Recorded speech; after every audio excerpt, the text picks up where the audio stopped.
Hi, I'm Solo Sue. Welcome to my channel. I have booked a cruise from Carnival on the 21st of August, which is less than a week away. And I wanted to share some of the information I had on the new masking protocols for Carnival. This is going to be on the West Coast, so it's I believe it's the first West Coast sailing that they're doing on Panorama. And it says that that effective with cruises departing on Saturday, August 14th, we will require all fully vaccinated guests to produce a negative viral COVID-19 test, either PCR or antigen, taken within 3 days of their trip. And so I have scheduled mine for Thursday. I'm doing 2 tests actually. So I'm a Kaiser member, and Kaiser doesn't guarantee that their test is going to come back within a certain period of time. So I'm going to take a test through Kaiser just to sort of get an idea of how long it normally takes and whether I can rely on them going forward for my other trips. But I'm also taking another test that does guarantee it's going to get you results within 24 hours. I actually have them scheduled for Thursday, and my trip leaves on Saturday. Mostly because I didn't want there to be any question about, whether it's within the time frame, that third day. I think it's safe doing it 3 actual days before, because it says 3 days, but you never know if, you don't want to get to the cruise terminal and have them say, oh, sorry, that was outside the window, it doesn't count, right? So trying to avoid that. So guests who are not fully vaccinated are still required to show the negative results of a PCR test taken between 72 and 24 hours prior to the sailing date, and will be tested again in the terminal prior to boarding the ship, and again within 24 hours of debarkation for itineraries that are 5 days or longer. Unvaccinated guests approved for exemption will continue to be charged $150 US per person for testing, reporting, and health safety screenings, and also must provide proof of travel insurance if they're departing from either Florida or Texas. Now, of course, I'm departing from Los Angeles, or Long Beach technically, and so that doesn't count for us, although I do certainly have insurance. In this uncertain time, it doesn't make any sense not to, at least in my opinion. And it says children under 2 are exempt from the testing requirements. Now, in addition to those testing requirements, there also are masking requirements on board. First, they strongly encourage guests to wear face masks when indoors, particularly unvaccinated, including children under the age of 12, of course, who cannot be vaccinated. And they should wear masks in public areas except when eating or drinking, which is pretty standard.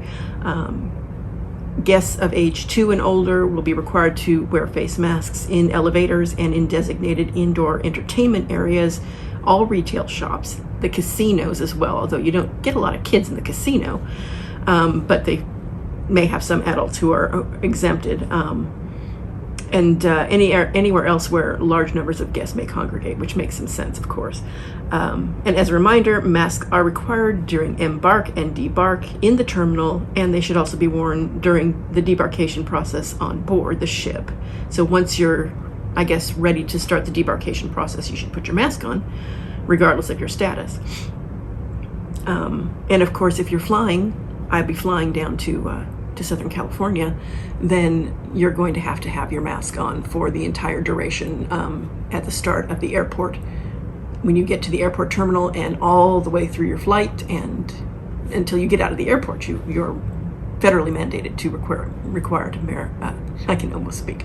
You are federally mandated to wear a mask the entire time unless you are actively eating and drinking. Depending on what airport, you'll see people complying and not being very compliant.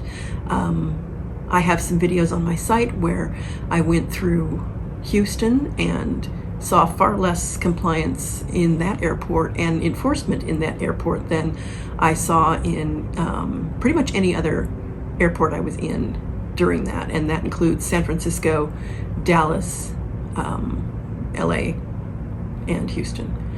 And Houston was the only one where I saw pretty rampant people not wearing masks despite the mandate, and nobody making them wear masks.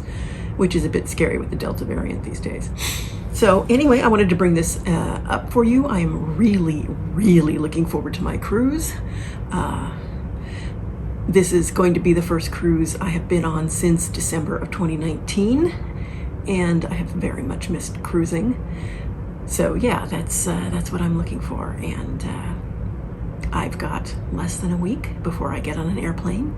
I'm doing the very rare thing of flying the same day of my cruise. I very, very rarely do this, just because things happen, you know, and you don't want to have to worry about, you know, is there a flight delay? But I feel fairly safe, knock on wood, doing this, just going down. It's basically like an hour and a half flight from the Bay Area down to Long Beach. And so I'm really hoping that, you know, if there's a problem, there's usually a ton of flights that go between, if not Long Beach, then certainly Los Angeles. And so somehow I would hopefully be able to get there in time to board my cruise. Whether I would make my boarding window or not, I'm not sure. And that's one of the other changes, of course, is that now we have boarding times where you're supposed to not get there before your time. You can get there after, you know, if something happens, they're not going to say, no, you weren't here at this particular hour, and so you're screwed. But if you get there beforehand, so far what I've heard is that they will make you wait until your window. So they take it pretty seriously. And it's a matter of crowd control and trying to, you know, limit the large groups of people gathering that should not be in this day and age of a pandemic. So I hope you will like and subscribe my videos and stay tuned for the adventure I'm about to go on. I'm really looking forward to this cruise. Solo Sue signing off.